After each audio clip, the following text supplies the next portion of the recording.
I'm reviewing in the rain again. Bloody English weather. Still, never mind, my spirits will not be dampened because today I'm out on the Suzuki GSXR1000 standard model. This isn't the 1000R, which is a slightly sportier version, but it does still have about 200 plus brake horsepower. I think it's 202 PS, so must be about 200 brake horsepower. Anyway, so as anyone who's seen my previous reviews will know, I'm not a massive fan of sports bikes as a whole, but this one is a little bit special for me because it's the bike. As a kid, it was my bike, like sort of childhood hero. So it's the bike that I would drool over pictures of in magazines and stuff like that. Obviously not this particular one because this is the 2017 model and that was back in 1998. So, you know, obviously it's come a long way since then. But essentially I do still get to ride my hero, so that sounds really bad, but you get the gist. Anyway, let's go around and have a look at the bike. Very, very nice styling. Very pretty indeed.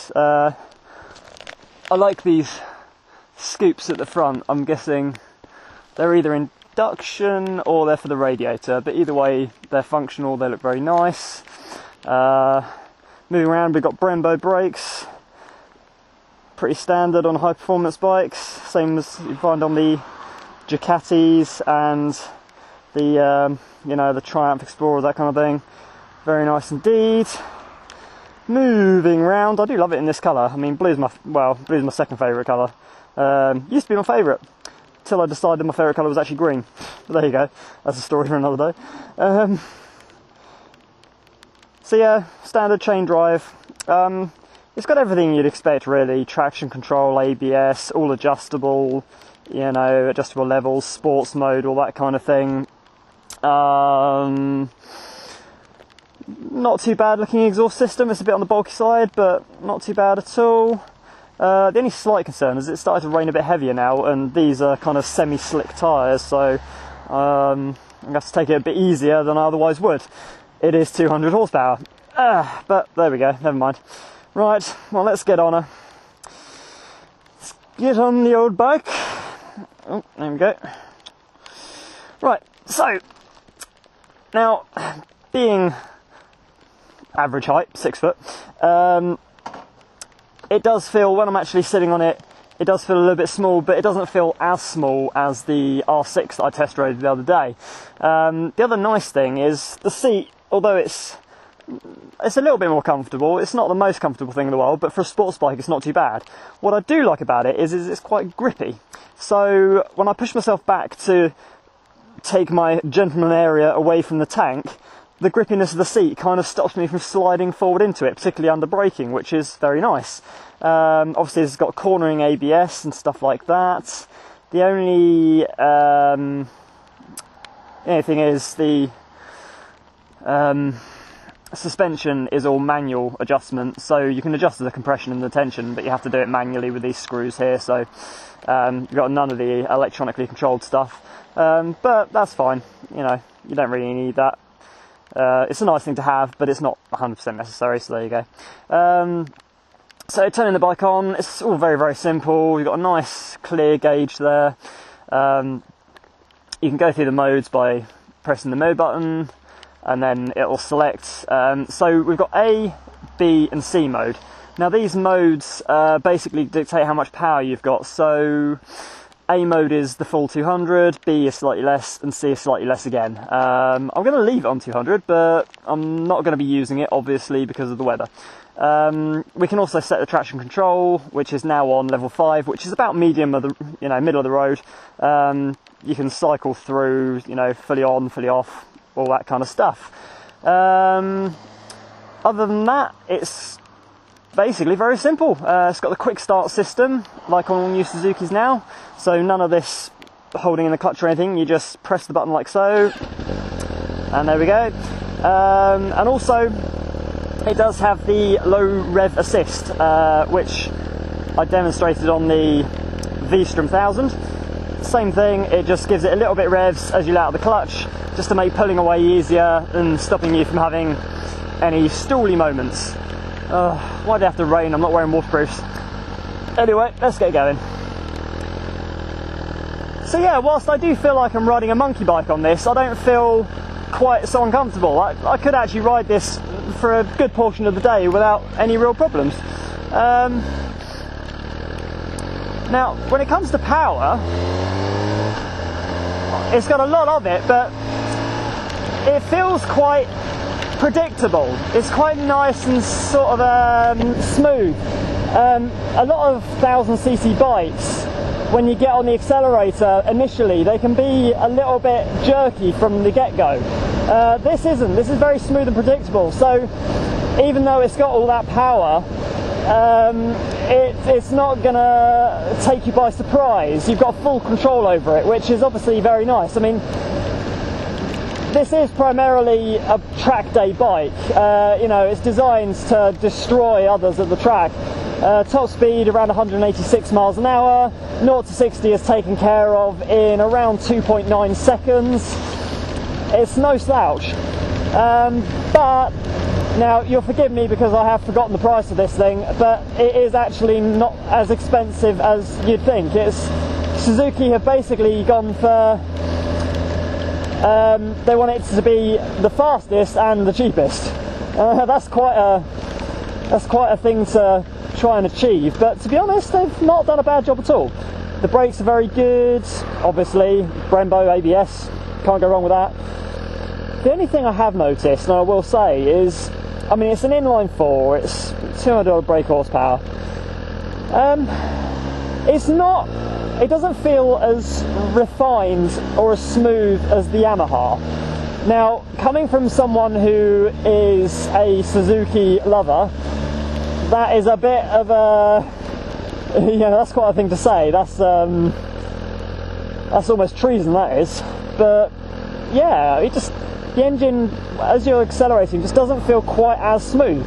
It's smooth enough. I'm not saying it's not smooth, it's just the Yamaha was silky smooth, whereas this kind of feels a bit more rough and ready. That's no bad thing. Not really. Not too bad at all. Handling, as you'd expect, is very nice. It's an incredibly light bike. It flicks around quite nicely, grips very well. As I say, I'm a little bit cautious because the roads have been very dry for the last couple of days. Now it's all of a sudden started raining, and that can create some quite slippery conditions. So I'm not going to go too crazy. But yeah, I mean, you know, I've got the traction control here, I've got the ABS, I've got all the safety systems there, so it does feel pretty good. I'm going to take it down to the main road and go, not for too much of a blast, but, you know, take it a little bit faster.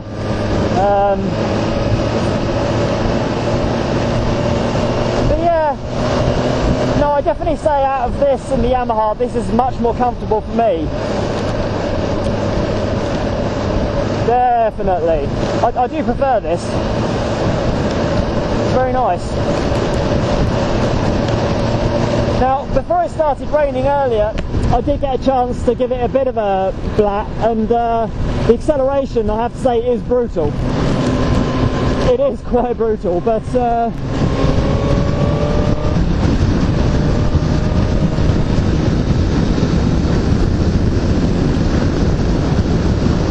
you see, 70 miles an hour in 6th gear, and it just feels, the engine feels very rough.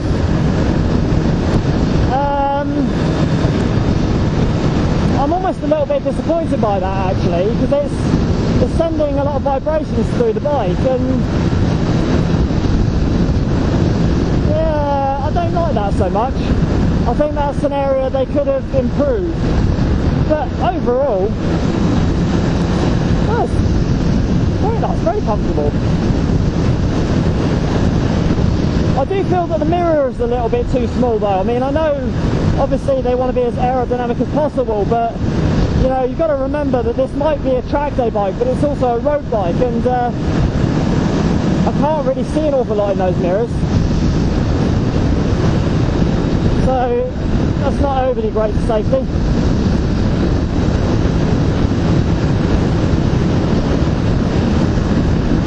suspension's nice and firm. Yeah, overall it is feeling a little bit less refined. But the power, I mean, the pull in top gear is obviously very good, because, you know, when you've got that much power in a bike that weighs this little, I mean, I only weigh 10 stone myself, so I'm not really contributing much to the weight of this bike.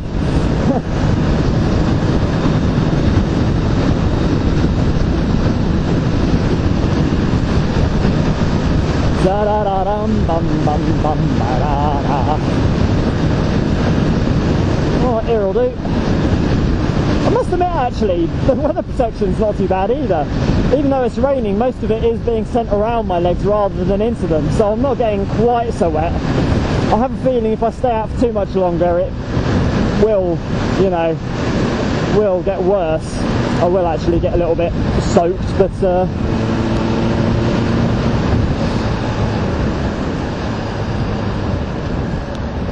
yeah, that's not too bad. Right, let's pull over and do a summary. As I say, this isn't the longest review, it's more of a first impressions. You know, I'm sorry I couldn't make it longer, but, you know, the weather conditions are a bit shite, and, you know, I don't really want to be damaging this bike, because obviously then I'll have to pay for it, so there you go.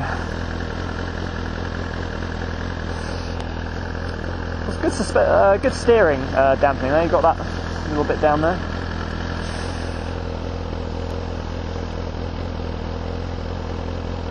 Come on, you lot. Let's have a green light. Sounds quite nice though. The engine might be a bit rougher, but it does sound lovely.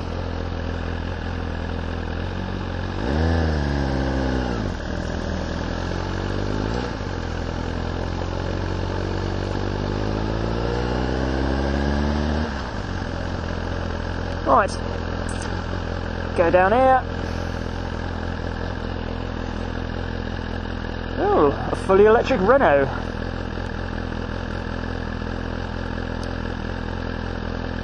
You know, when it comes to fully electric cars, I don't know why they have to make them so ugly. I mean, you know, if anything, being electric means they've got more freedom because they don't have to worry about the exhaust or anything. They can make it so pretty, and yet they make it so ugly. Don't know. Alright, let me find somewhere out the way where I can talk in peace about this machine. Da-dum, took that a bit wide.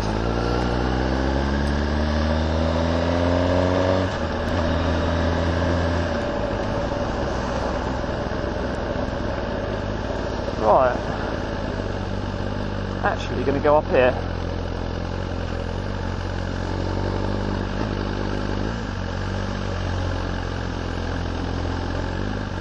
Right.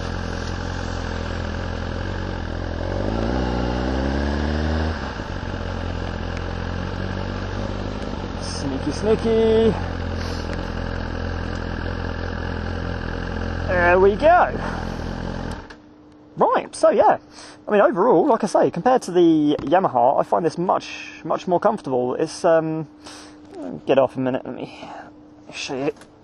So yeah, I mean, this material on the seat, it's just a bit grippier, which is nice, and it's a bit more spongy, so it's, and that's quite a lot of padding for a sports bike, which is quite nice. I mean, I wouldn't want to go pillion on this.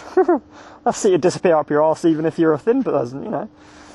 But that's not what it's designed for. It's designed for, you know, racetrack and weekend riding, that kind of thing. But yeah, she's very nice. I do wish she was a little bit more refined. You know, with the smoothness of the engine and everything, but, you know, I can forgive that. I'm liking the decals. They look quite nice as well. Demo. Robinson's Foundry. Yeah, they're the guys that have let me go out on this today, down in Canterbury. Fantastic bunch of guys. They are very nice. What else? Yeah, that's about all about this bike. As I say, compared to the R1 is smoother, this is more comfortable if I was going to buy one, which I'm not, but you know, if I had to choose between those two, I think I'd probably go for this. You know, it still feels like a bit of a monkey bike to me, but it certainly feels a lot better than the R6 did, so, and the R1's not going to be much different.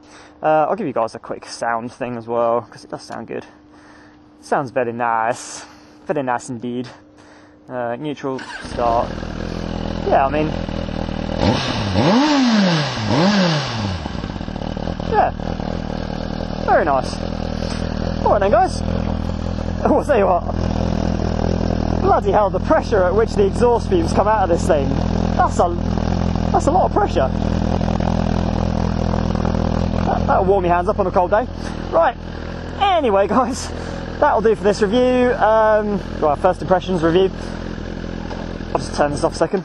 So, yes, if you did like this video, please do give me a like and subscribe. I do reviews generally every Tuesday, and then on Thursdays I've got my motor vlogs and various other bits and bobs. Do go check out my other videos. And for now, thank you very, very much for watching. If you do have any comments, leave them in the comment section below. And for now, cheerio guys.